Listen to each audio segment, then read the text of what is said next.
This changes everything. We have a major draft update for our Anaheim Ducks. Today is the NHL Draft. That's right, today is the 2025 NHL Draft, and we'll get into exactly what the Anaheim Ducks are doing, as we know it's an important day for hockey fans and especially for our Ducks. Make sure to subscribe to the channel. Hey, this is Mike Nelson. I've been an Anaheim Ducks fan since 2003, so help out a fellow Anaheim Ducks fan and hit that subscribe button. I want to thank those who have already subscribed and are already liking the videos. We have the best fan base in California, so make sure to hit that subscribe button. But let's get right into it. Today is the NHL Draft. The Ducks, as we know, are on the brink. I think they are on the brink of making the playoffs. They, of course, have been in a rebuilding phase the last few years. It has been rough to watch the Ducks play, but, we still watch the Ducks, right? At least me. I watch this team no matter what. I don't care if this team's in last place, first place, winning the Stanley Cup. I don't care. I've always got the Ducks games on, and I am super excited about next year with what's going to happen with this team. Joel Quenneville, and, we also going to talk a little bit about the Ducks getting an addition to their coaching staff, right? We got some pretty big news yesterday afternoon in terms of that. But let's get into today. The draft is today. That's right. The Ducks have their draft day today. I mean, today, the war room is going to be busy. Everybody's going to be talking about what they're going to do. The Ducks are going to have the 10th pick in the draft, which is a pretty solid pick if you ask me. The Ducks, of course, didn't win the lottery. They didn't get the number one pick, but still were part of that lottery. They didn't make the playoffs again last year, so they were still a lottery team. Hopefully in 2026, that is no longer the case, and we are a playoff team.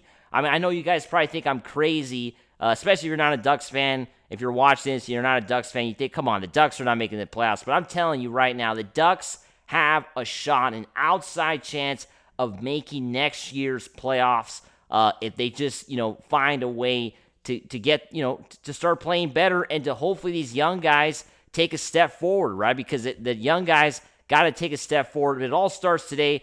We got some an interesting interview today. Actually, an interview that was posted yesterday. I wanted to talk a little bit about that today. Ducks assistant GM Martin Madden discussed the upcoming draft. Martin and, of course, Pat Verbeek are the two guys that are working in the Ducks front office to make the Ducks once again a Stanley Cup contender, right? I mean, that is the end game. I know it seems like a long way, but you got to believe that this team eventually in the next 3 to 4 years, probably not next year, the year after that, but in the next 3 to 4 years, this team has to be contending once again for a Stanley Cup, and that has to be the goal of this front office and this ownership, right? And I think the Ducks are committed to that. The Ducks brought the Stanley Cup for the first time to California in 2007. Let's not forget that. So this team is capable. This front office is capable of putting together a Stanley Cup winning team. You just have to hope that the Ducks can make the right choice. And it starts today, right?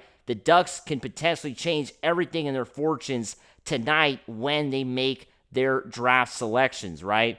And, Madden, who pretty good interview he did with Emerson Edom. If you haven't checked out that podcast that Emerson does for the Ducks, it's really cool. Of course, Emerson also works on the radio broadcast of the Ducks. He's done a great job as a broadcaster, and I love following all the content that he does on social media for this team, working directly, of course, for the Anaheim Ducks. But this is what Madden said. He said, coming into this week, our first 3 picks at 10, the number 60 to 72, that's what we had in mind, but also now we got the number 45 pick, right, because of the Ryan Poehling trade, right? The Ducks traded away Trevor Zegras on draft week, which is absolutely crazy if you think about it, right? Trevor Zegras traded on draft week. He was just traded a few days ago, the same week as the 2025 draft. So the Ducks ended up picking up another pick, right? The number 45 pick there. So now they have a little bit more, you can't throw away these picks, right? You might think, well, 45, 60, 72. You think, Mike, come on, what are they going to get? We never know. I mean, the Ducks, if they draft somebody in those 3 picks, one of those 3 guys, probably not all 3 of them, but maybe one of them ends up being a formidable star for the Ducks, right? I mean, you cannot throw. This is not the NBA. See, this is not the NBA. The NHL draft is still a very big draft, right? With a lot of rounds and still a lot of players drafted in the later rounds that could make an impact in the future, right? So we can't throw away these picks that the Ducks are going to be having later in the draft. So the Ducks know that, and that's why, of course, they're talking about what they're going to do. They're obviously not going to give you, as you see the quote there that Madden was giving. It's really general stuff. It's not something that he's not going to give you any details on what they're going to do, because they're just not going to do that, right? But what was interesting about this interview that he did with Edom was talking a little bit about that second-round pick. He says, I think what we do as a group on the amateur side is understanding the draft market is really well, and we strategize around it for sure. It brings us to a different group, taking a player at 45 or 60. Yeah, 15 picks makes a big difference. So that's going to be somebody, a little bit better than number 60, right? So I think the Ducks are a little bit excited about that. But what was interesting about this interview that I want to kind of highlight really quickly was the quotes that he gave on potential draft first-round picks, right? The potential guys they could get at the number 10 pick, which I think everybody is super excited to know who it's going to be, right? So talk a little bit about center Caleb Desnoyers. I think I'm pronouncing that name right. He could play all types of games. He played for Canada at the U18s in the summer. So, it seems like the Ducks are thinking pretty highly of this guy. I don't know if he's going to be available at number 10. I think he's probably going in the top 9. I don't know what you think, but I think he's going in the top 9, this guy. Roger McQueen is going to be available at the number 10 pick, but look at what Madden said. He said he's had a tough 2 years with injuries. He's really happy to have been able to put that behind him. He's fully healthy now. Met up at the combine. He's really happy to test fully there. He's a big, skilled, smart player. He's got a nice future. So it didn't seem like Madden was, kind of writing off McQueen. It's still a possibility.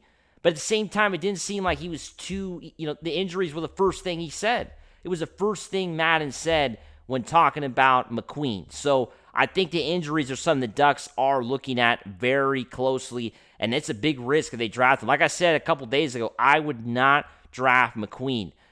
Spoke pretty highly of Jake O'Brien. This guy is a great player. I would love the Ducks to get somebody like that, a center. This guy's physical. Maybe the next Ryan Getzlaf. Why not? So Jake O'Brien is a good pick. I just don't know if he's going to be available. I just don't know if this guy would be available at number 10, right?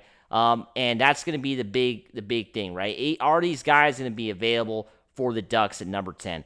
But let's get into the next story. Jay Woodcroft hired as assistant coach for the Ducks to join Joel Quenneville. It's going to be made official on July 1st when his contract with the Edmonton Oilers comes to an end. This guy, of course, coached the Edmonton Oilers as a head coach a couple years back. His only head coaching experience in the NHL. He spent 10 years with the Oilers organization, coaching their AHL team as an assistant coach, eventually becoming head coach. Did a pretty good job, made a conference final one year, made the second round the next year, and then got fired after a slow start. But Woodcroft's had a pretty solid Oilers career, and I think we have to be excited about having somebody like Woodcroft as part of the team, right? Frank Cervelli saying the Ducks are set to hire Jay Woodcroft.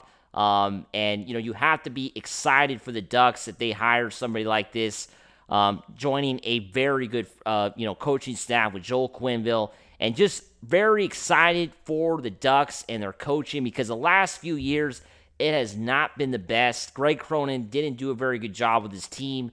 And we know about Dallas Eakins. That was a big disaster as well. And sure, you might say, hey, Mike, it was a rebuilding, but come on. These guys did not really make the Ducks any better than they could have been, right? So you think Joel Quenneville is going to definitely give them this extra juice so they could push for a playoff, spot. That's got to be the goal for this year. But going to be watching the draft tonight. Super excited. As always, let's go Ducks. Woo!